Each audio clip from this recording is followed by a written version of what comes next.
It is always one of these things where it reminds me of the first grown-up party I had.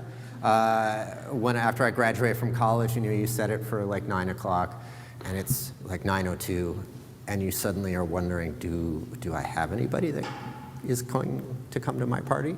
And then they roll in at like 9:30, 9:40, the way you used to when you weren't a grown-up.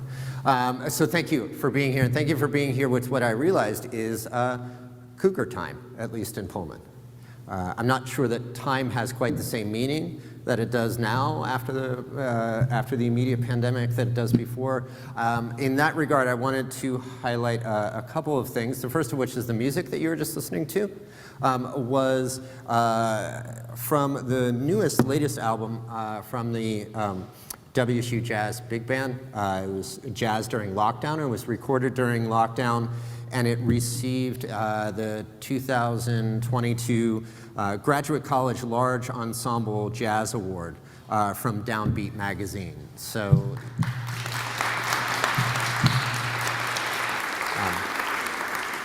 it is available to stream and all those other things like that. Our work went on even as it did before. So the design of these is for me to talk a little bit about the college, about where we've been, about where we're going. I throw in a lot of stuff about things I'm just thinking about right now, as opposed to hard facts, strategic plans, et cetera, et cetera. There'll be a little bit of that, but it is, I hope, in consonance with who we are as a college and the kind of approach we have to the work we do. So I do have a clicker and other things like that. I'll get to some questions that were sent in. There'll be opportunities for you to do so, and then a social out there afterward. So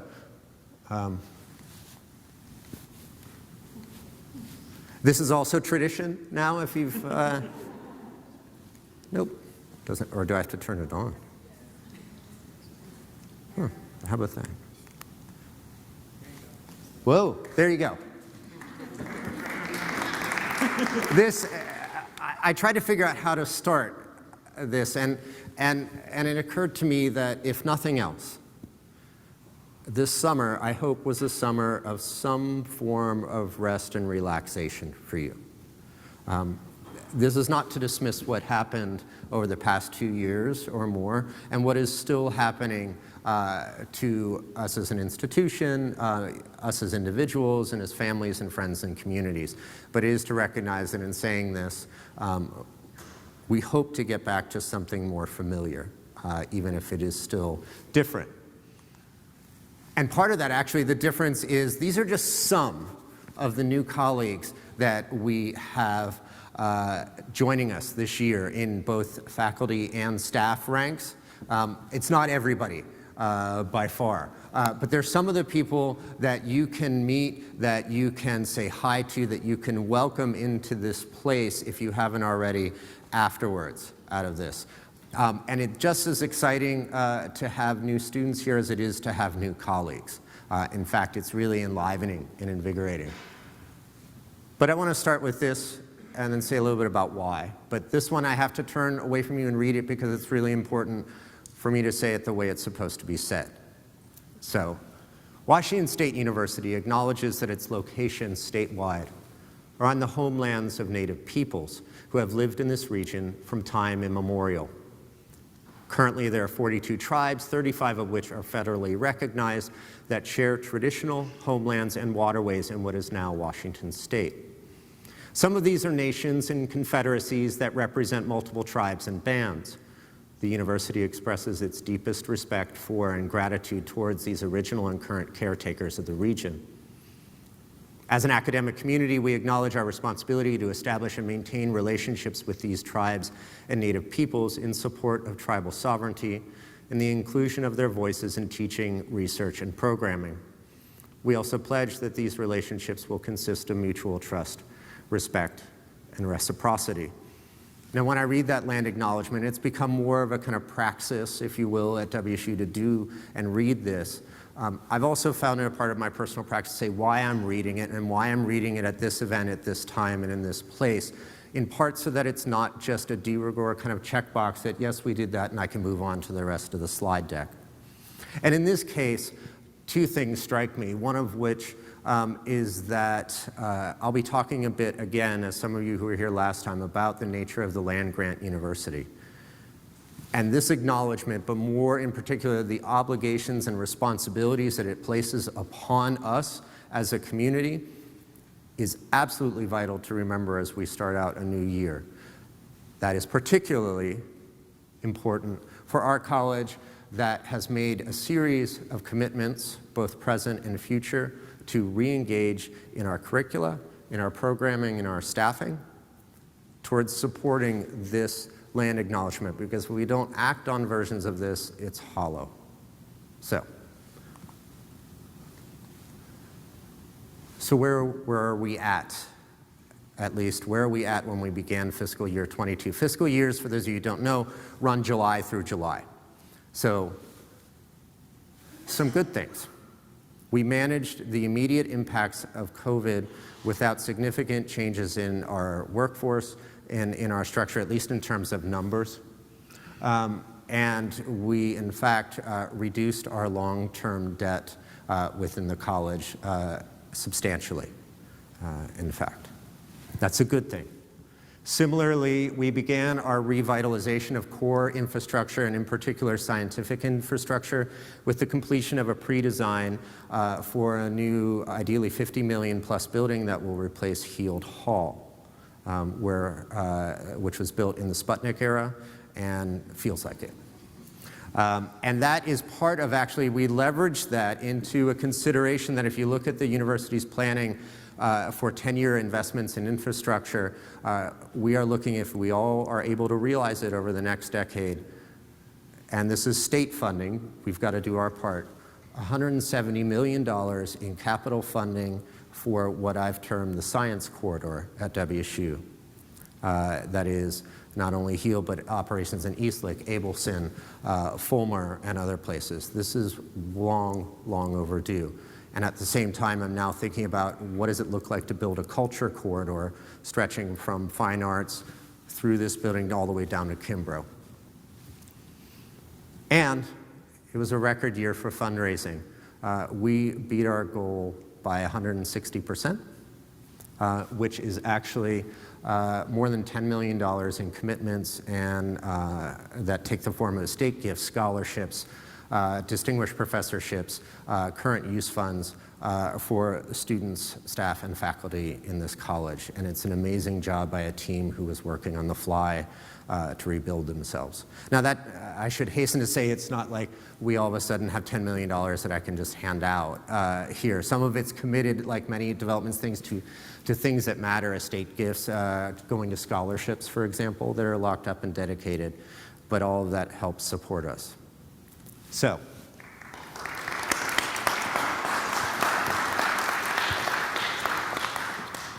and I should say, actually, if this little pointer works, the top photo is the new teaching labs in Eastlake and Abelson, or sorry, in Eastlake, I believe, new biology labs. This was actually, that's the first class that's in these labs. They turned around and totally renovated these labs during the summer. And if you saw what they looked like before versus what they look like now, this is how we talk about that teaching matters and learning matters in this college, by giving people the kind of facilities that when they step in say, oh, what is going on in this place is significant. So I also need to talk about this, though. So this is this academic year. And you've heard some of this, and for those of you also, this is being streamed and filmed online. I should say just at this point that only this part will actually be archived online. The Q&A won't, because I want it to be open for folks to ask me questions. But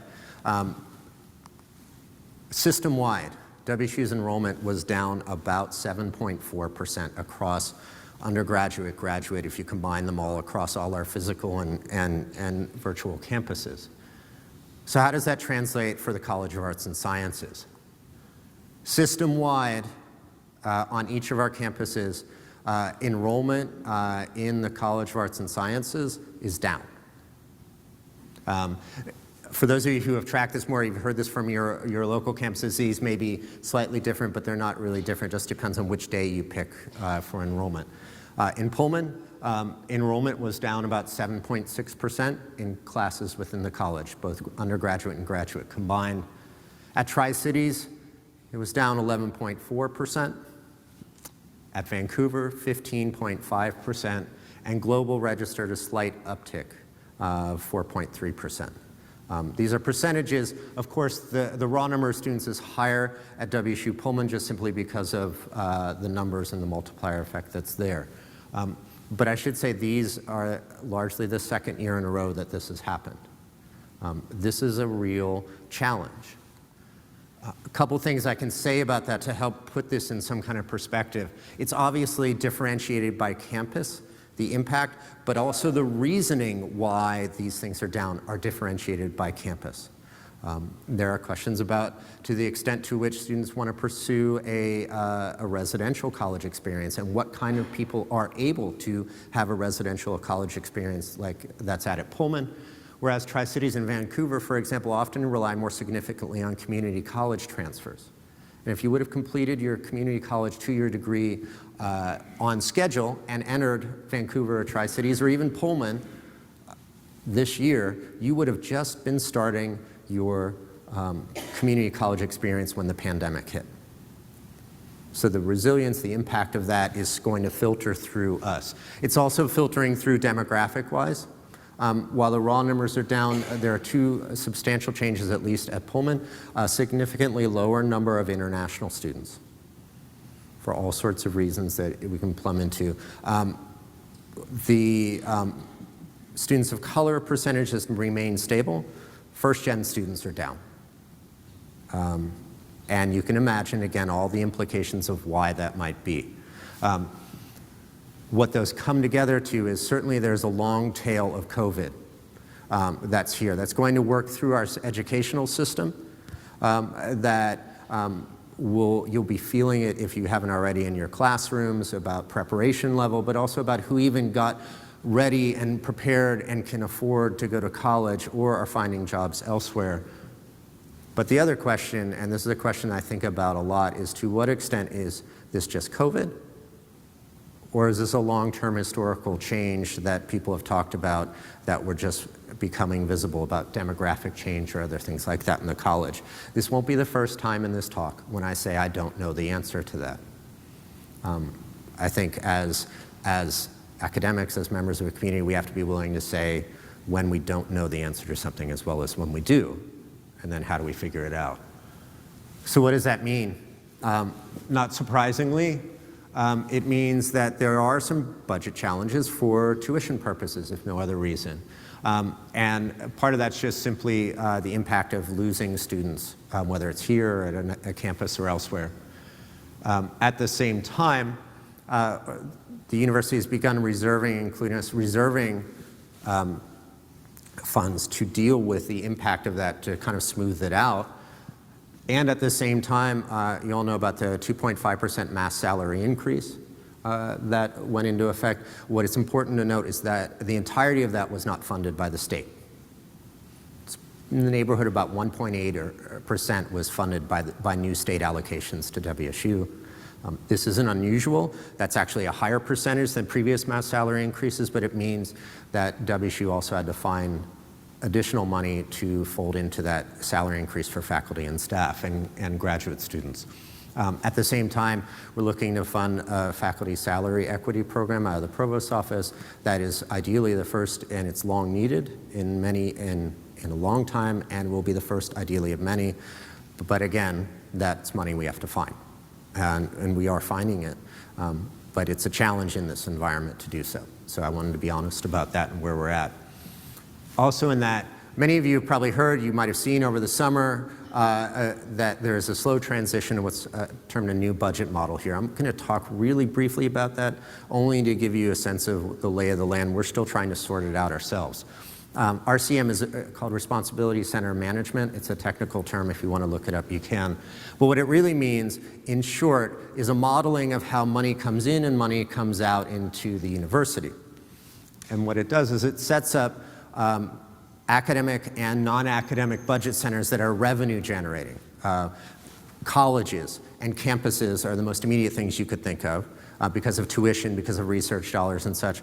But also in this context, housing and dining is a revenue center because people pay housing and dining. There are also support units that don't generate revenue, that we couldn't generate revenue by their very function, don't. Those are things like libraries, HR, facilities, all the things that an institution needs to run, but is not put in the category of a revenue generating center. So what happens in brief under this new model is that state funding, which is PBL, tuition and ICR, which is F&A fees on research, come back to the relevant budget center, that is for us the College of Arts and Sciences or the campus, Tri-Cities or Vancouver. And that they're prorated, I call them fees, to support units, to support them. The question is, where does libraries get their money? We want and need a healthy library system for what we do and what our students need to do. That fee is prorated under this model based on the number of students that are registered in your college. Same thing, an amount goes to HR based on the number of employees you have on a kind of proportional way. And then what happens is that every year, all the budget centers, which is in our case colleges and the campuses, are set targets to meet. The model is if you exceed the target, you retain the revenue for yourselves. If you're below it, then we have to talk to people. So what's more important, though, I think, is the so what out of this model. Here are a couple of so whats out of it. There's a good thing in it, which is that my understanding of the model as I've looked at it is that it dampens really wide swings of revenue. Right now we have a budget system, I won't go into it, but that basically if we don't hit a certain target, it's an enrollment baseline, the drops in revenue to the college are disproportionately higher than they would normally be. They're not, I'm sure there's a mathematical term, logarithmic, exponential, or whatever it is, rather than linear, rather than if you lose 5%, 5%. So that this model will dampen those swings. It makes it very hard for us to plan under the current model. The second one, and this is really important for academic units, under this model, it's the first time, I would say, since I've been here, that majors will count rather than just student credit hours in classes. And how they count is that the tuition flow in any given class follows 75% the instructor and 25% the location of the major. What does that mean? If you have a history major that takes a class in business, business gets whatever prorated calculation, 75% of that tuition that's attached to that, 25% comes back to the college. But it works the other way around, which is that if an engineering student takes a chemistry class, 75% of that revenue comes to the college, 25% of it goes to engineering. I still think we're better in this, but it is important to think about for the first time, we are going at some level to be counting majors, or at least they matter in a fiscal calculation. And the third one is that this fiscal year, which ends 2023, we're not shifting to this right now. It's a shadow year. That is, we're still under the old system. What they're doing is modeling what would this look like, what would happen during this. It's also important to say that the new budget model does not mean, and this has been made quite clear, that everyone is promptly rebudgeted. What does it mean, though? Well, is this. I didn't want to go by this. So it doesn't automatically rebudget our institution, but what I do think it does is enable an honest and to be frank, what would be a challenging conversation for WSU about our priorities and our mission and how our allocation of resources match that or don't match that. I think this is good for the college. It's good for the college because I believe deeply that we are the core of this institution at both teaching and research, and that ideally we would be resourced appropriately to perform that function. At the same time, and this is where I want to pivot a little bit, sorry, now that word's in my head, I think we also have to stake a claim to what we can help this institution become, not just what we think we need to stay the same. That is, we need to look towards the future as well as just say this is what needs to be made up from the past. And this is where I want to return to this slide that some of you saw last time. And I said this at a 5-hour strategic planning retreat that I was in for the university, which is I don't necessarily want WSU to be a leading land-grant university, which was the original strategic plan. I want WSU to lead a reimagining of what a land-grant university is and can be. So this is how I put it last time that I was here. The College of Arts and Sciences will return the liberal arts to the heart of the land-grant university. And a couple people told me afterwards, yeah, but I'm not sure that includes me.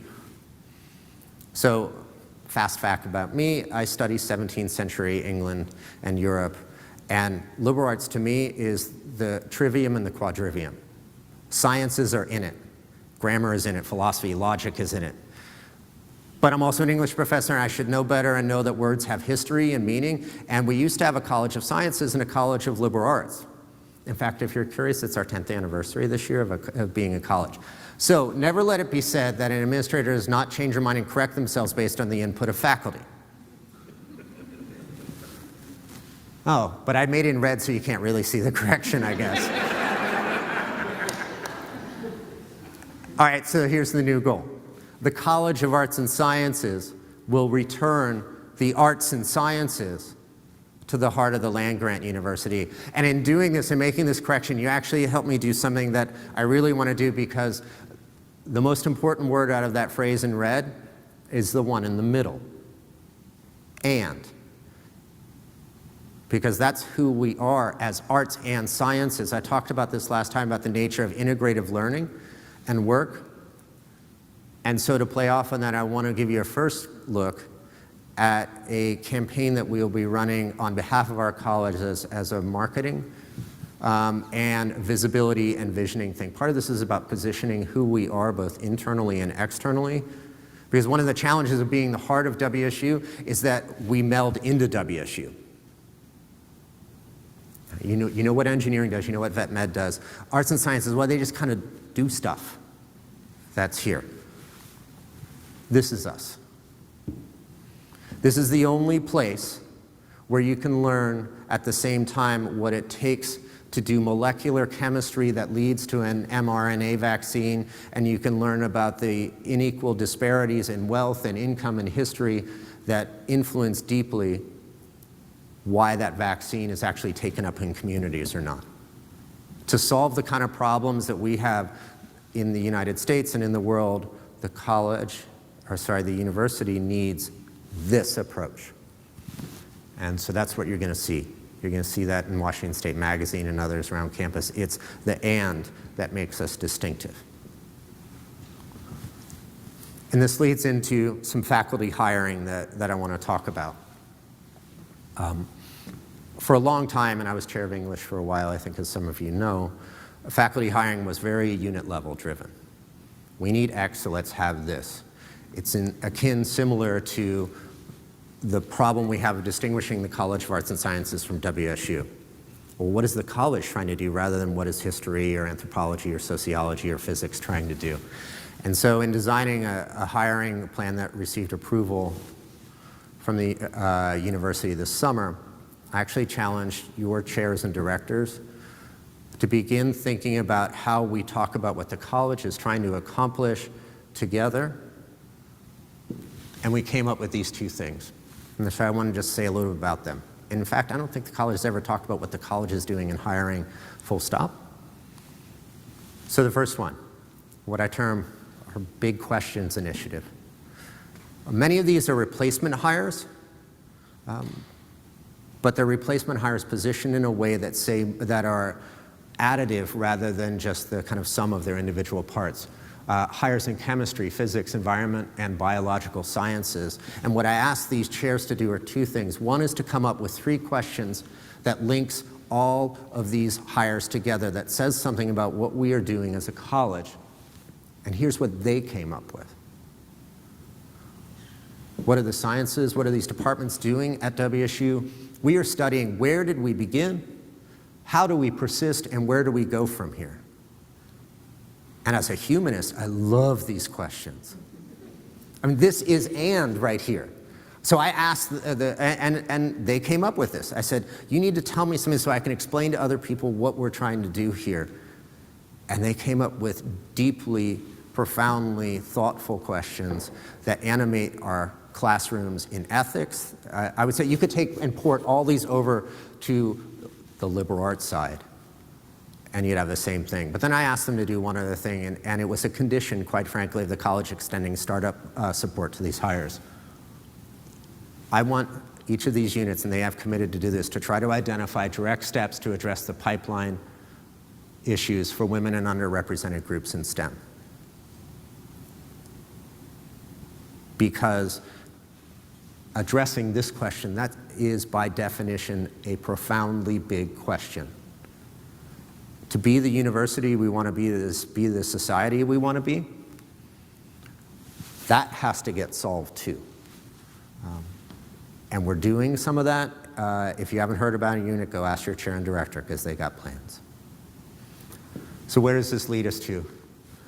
A cluster hire initiative from the college, and this is building upon commitments that we have. As I said last year, equity and inclusion as a research area and not just as an HR practice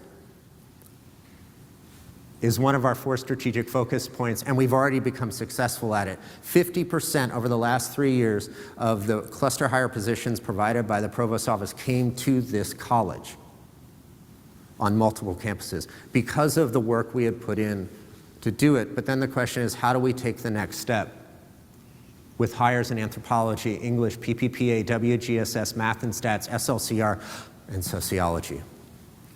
And for the first time, I'm going to backfill a position that's laid vacant in my office for 4 years, but I'm changing it. For those of you new here, this is a position we've had open since Ana Maria Rodriguez Vivaldi left multiple years ago to retire.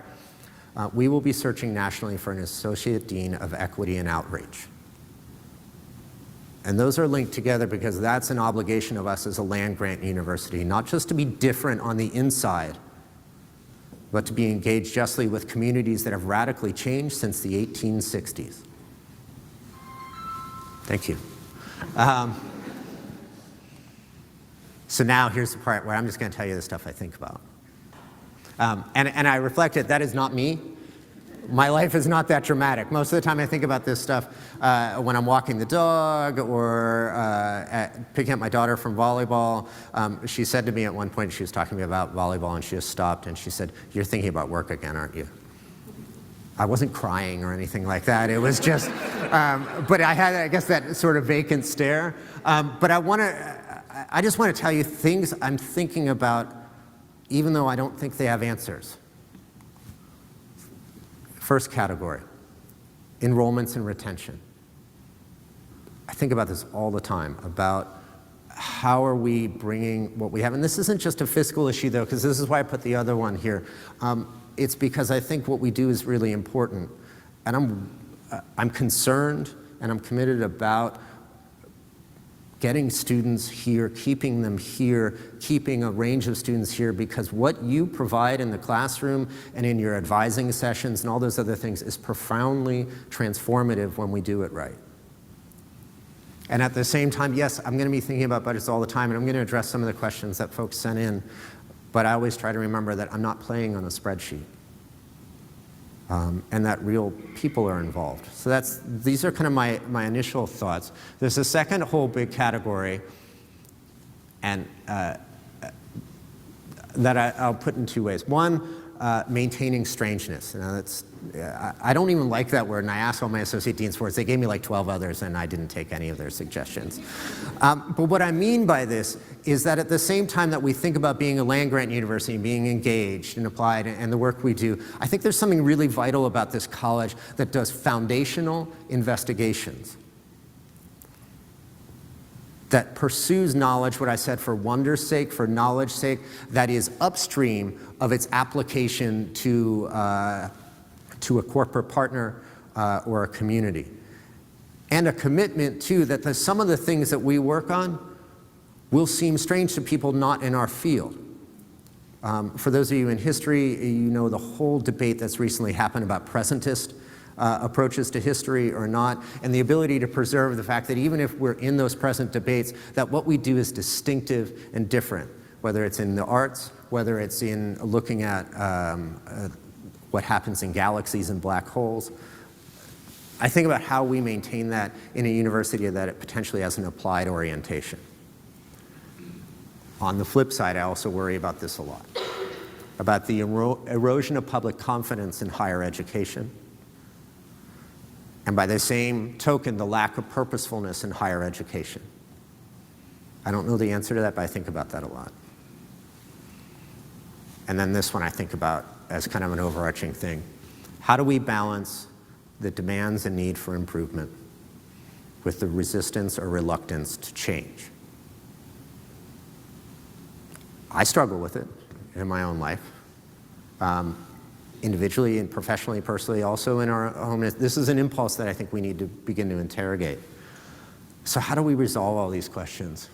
This is what I want to do this coming year, along with all the other things that we're doing, is, as I said, the university is completing a strategic plan. And that means the college is going to have to do a strategic plan. And I know what that sounds like after 2.5 years, after 10 years, after 12 years, 20 years of being in the academy. So I wondered on Twitter recently, about a month ago, what would it be like if we build a culture plan rather than a strategic plan? And immediately, I should also say that when I use that word culture, I know there's like about 80 faculty in this college who are like, what do you mean by culture? What culture?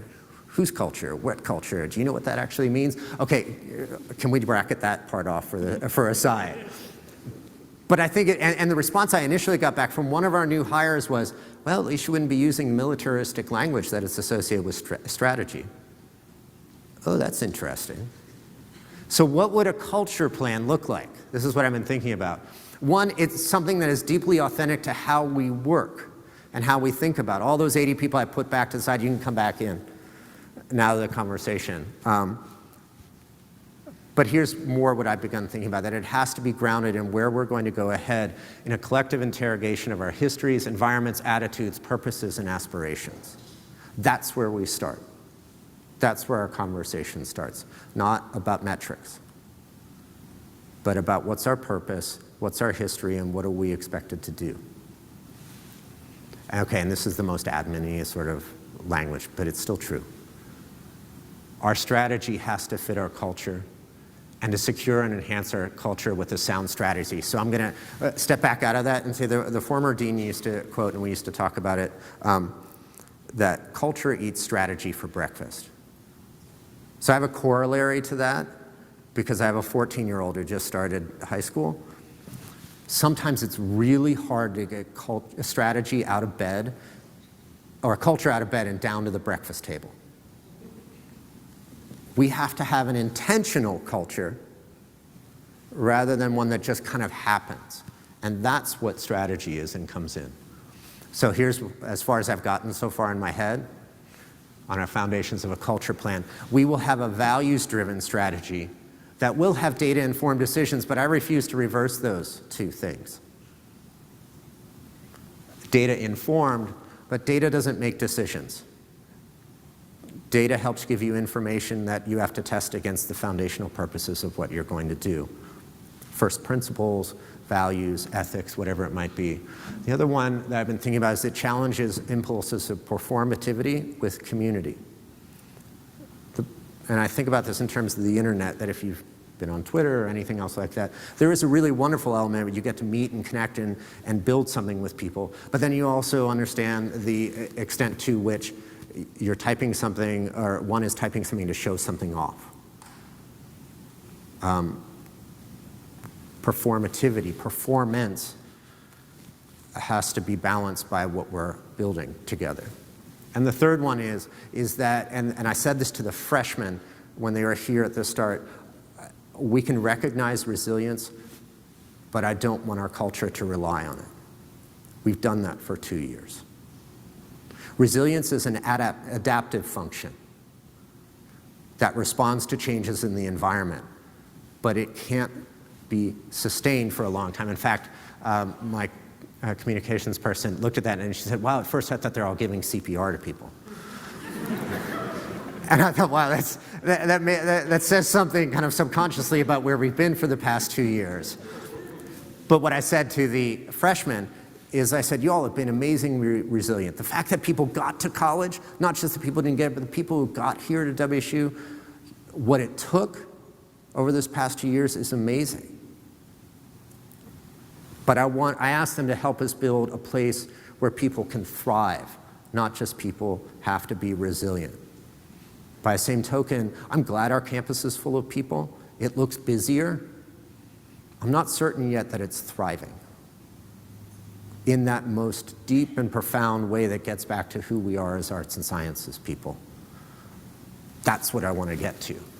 So that's what I want to say. Maybe next year when I see you again. We pivoted because we wanted something better. That's it.